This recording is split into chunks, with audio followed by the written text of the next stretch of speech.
It's time for Camp Kitchen V2.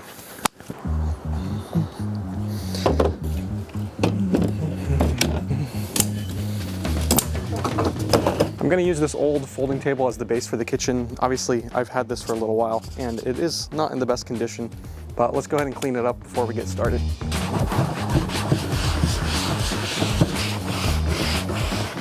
It's not perfect, but it'll be okay.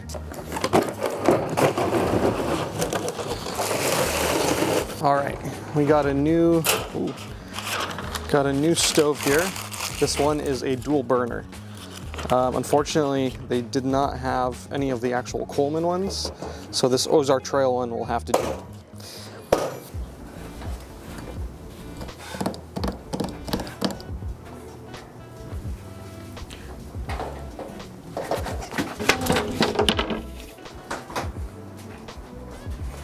If it isn't too obvious, I don't exactly have a plan of what I'm doing here. I don't have a full build plan. I have a general idea.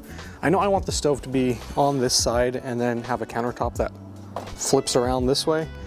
I'm just trying to figure out the best way to situate the stove here. But I think the best thing to do is just to start cutting some wood and see what happens.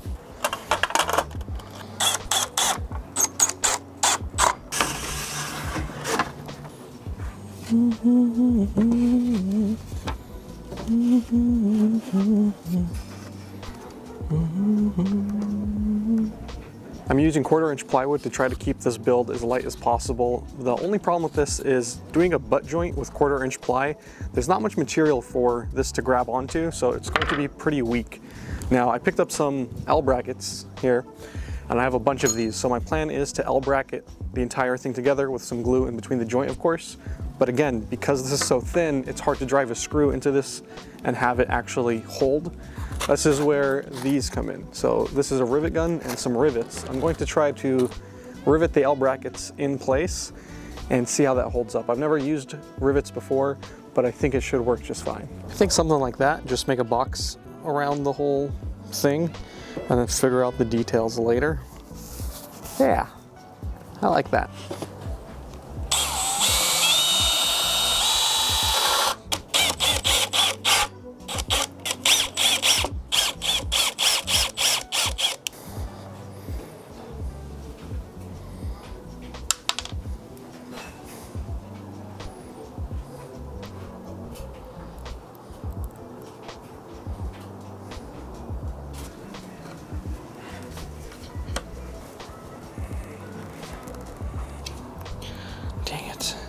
Okay, this isn't working at all.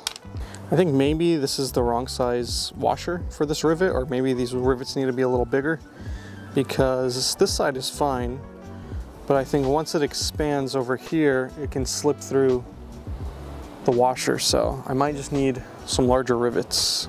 Okay, quick run to the hardware store, and I got these.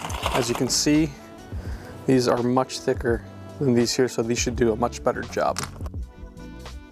While I was editing this video, I realized that there wasn't any audio in a few of these clips here, so I'm just going to do the audio effects myself. Ready? Rivet, rivet, rivet. But anyway, I'm just riveting the cabinet together, so enjoy.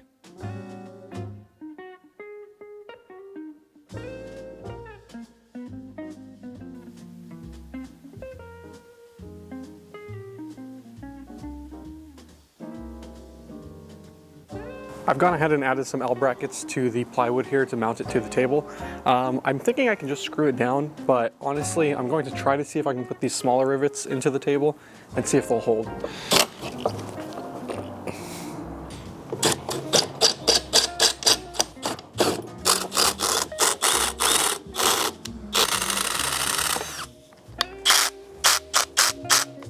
I'm not too sure if you just heard what happened there, but my Milwaukee drill just completely broke. Listen to that.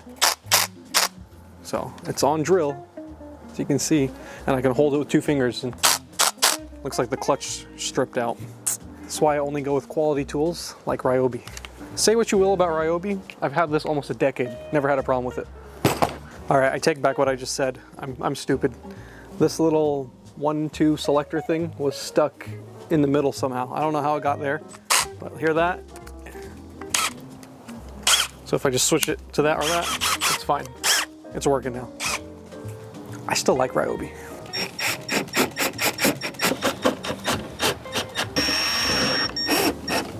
So some of the rivets didn't seat properly, as you can see right there. It's kind of not seated all the way in.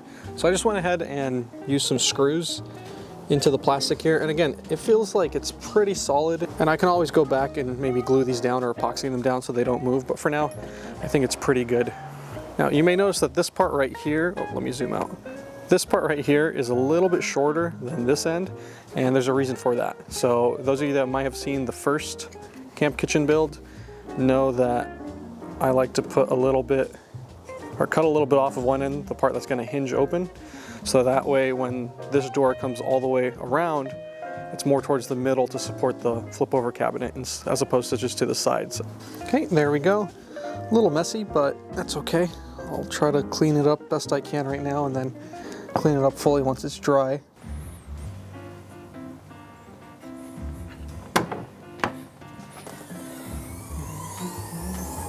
It's day 2. I picked up some more wood. I got 1/4 inch ply and 1/2 inch for the top. So hopefully we can get the general cabinet done today. I've let this angled door piece dry overnight, so hopefully it should be all set right now and be strong. So let's see. There we go. Okay, not too bad. I'm hearing a little bit of creaking, but it seems like it should be strong enough. Huh. So unfortunately, it looks like I messed up on this measurement pretty badly. And now there's a bit of a gap on this end. I think rather than remaking this piece, I'm just gonna add a piece of wood right here to act also as a hard stop so this doesn't pivot too far inwards as well. So I think we'll just do that, and then I'll close up the gap well enough. Because this hinge is going to bear a lot of weight with the door flipping around and the countertop going on top of it, I don't want to just drive rivets into this and hope that it holds. So instead, I'm going to reinforce this area of the plywood. So I'm going to just grab some 1x2 material, put it behind each section, and then drive some actual screws into this. And hopefully I should reinforce this enough to make sure it holds. So this whole wall is going to bear quite a bit of weight with the door and the cabinet flipping onto it. And I think it's going to bend quite a bit, so I need to find a way to reinforce this. I should have used a larger, thicker piece for this wall, but I didn't think of it. So I'm going to take a piece of 1x2, put it on its side, attach it here, and then drive an L bracket into the table with this. And hopefully this will allow this to have enough thickness to actually mount in place.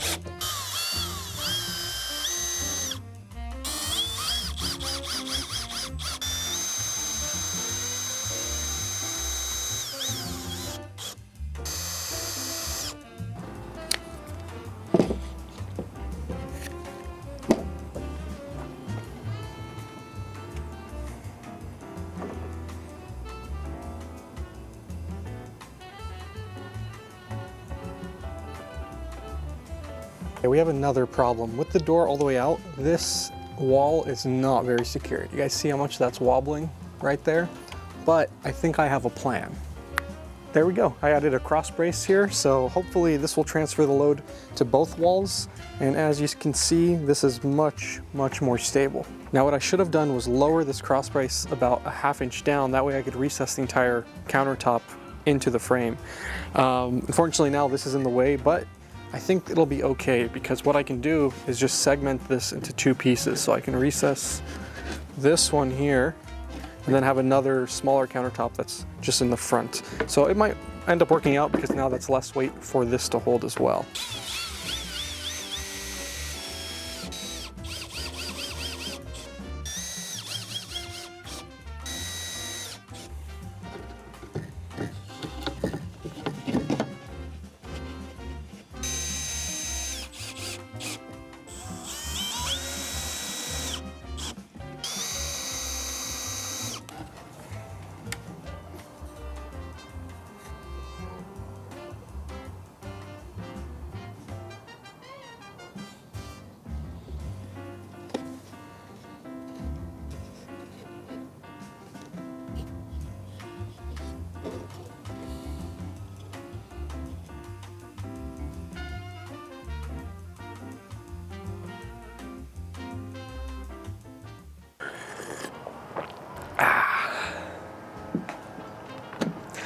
It's day 3. I want to finish majority of the cabinet today. I know I said that yesterday, but you know, for real this time. So we ended yesterday by adding these little supports at the end of this cabinet so that way when the door comes down, it can support itself and not fall down into the cabinet. Next, I want to work on the front section of this countertop here. So I can't really recess this section of the countertop because there's a lot to kind of go around and I don't think it would really look nice, but what I'm going to just do is put this on top while this one stays recessed.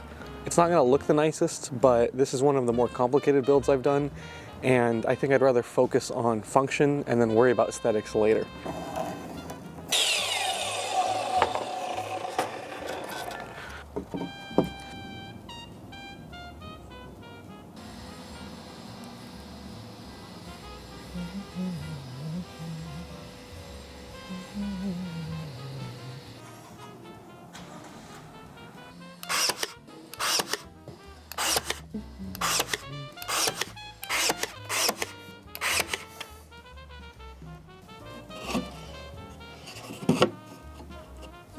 Remember that little gap that we accidentally left on the side here? Well, it's acting as a pretty decent thumb grab to open this door. You know, it's never really a mistake, it's just an unexpected feature. The left side of the cabinet is essentially done at this point, and now I want to focus on the right-hand side. So this is going to be storage for general utensils, plates, just general things like that. And for that, I got a few things. So now, instead of making drawers and compartments myself with wood, I decided to just go with compartments. That way it can be pre-made and I can just build it into the table and everything's sealed off. Because of the way that this thing folds together, I need everything to be sealed so that things don't shift around too much. Now what I want to do is pull out my old camp kitchen because that still has all my gear inside of it, pull everything out of there and just see where I want to situate everything. Once I'm happy with how things are going to be organized and which containers they're going to go in, I can start building around that. I think I found an orientation I'm pretty happy with. I'm going to start just cutting some wood and putting it together, and hopefully it'll become clear here pretty soon.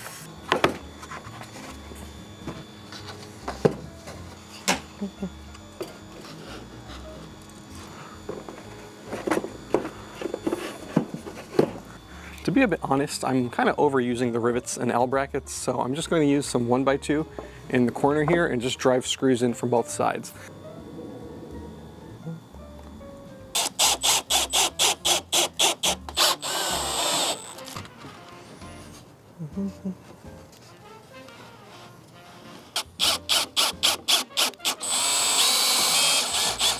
You know, I've heard if you sprinkle salt on the glue joint before you clamp it down, it'll prevent it from moving. It'll add enough grip to it so that it won't slide around when the clamp goes on. So, I mean, I have some salt right here. Let's give it a shot and try it.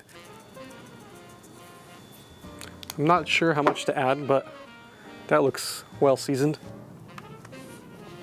Hey, it's actually holding pretty well.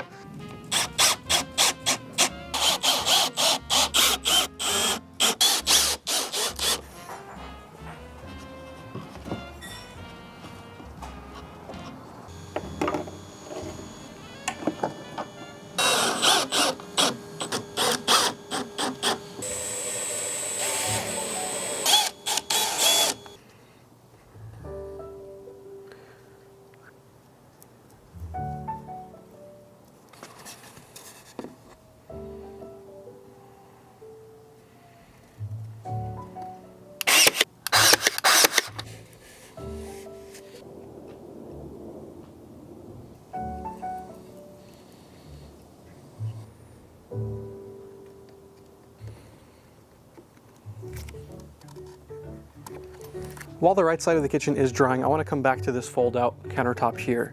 So in the old version, I had this pop-out little sink, and I want to try to embed it into this countertop so that way when this flips around, this is set and ready to go and all you have to do is pop it out. So what I think I'm going to do is just trace around this and recess the hole about a ½ inch or so and cut that out, and hopefully that should let this drop in fully. Now let's see if this will fit here.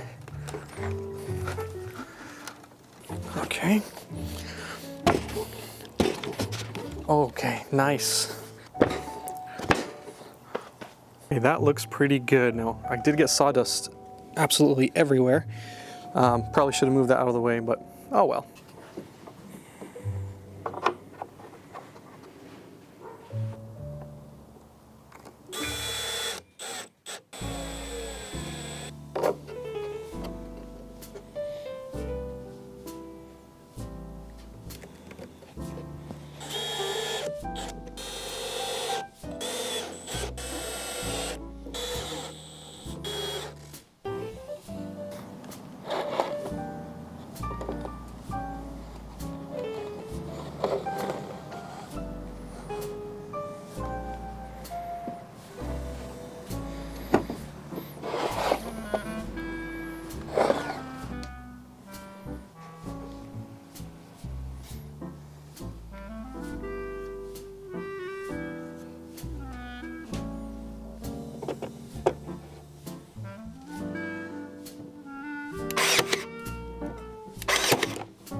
With a fresh coat of paint on the kitchen, and I added a paper towel roll and a spice holder, the kitchen is essentially done. The only thing left to do is to pack it up, throw it in the car, and take it on a trip to test it out.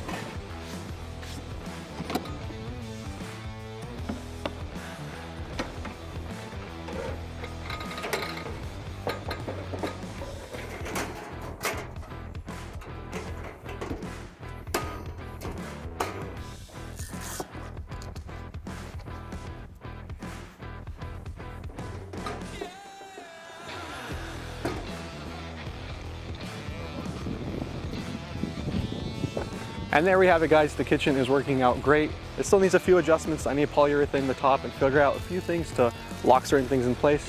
But for now, it's working out pretty well. If you guys enjoyed this build, hit the like button, helps me out a little bit, and subscribe to stay tuned for any future builds. And as always, thanks for watching.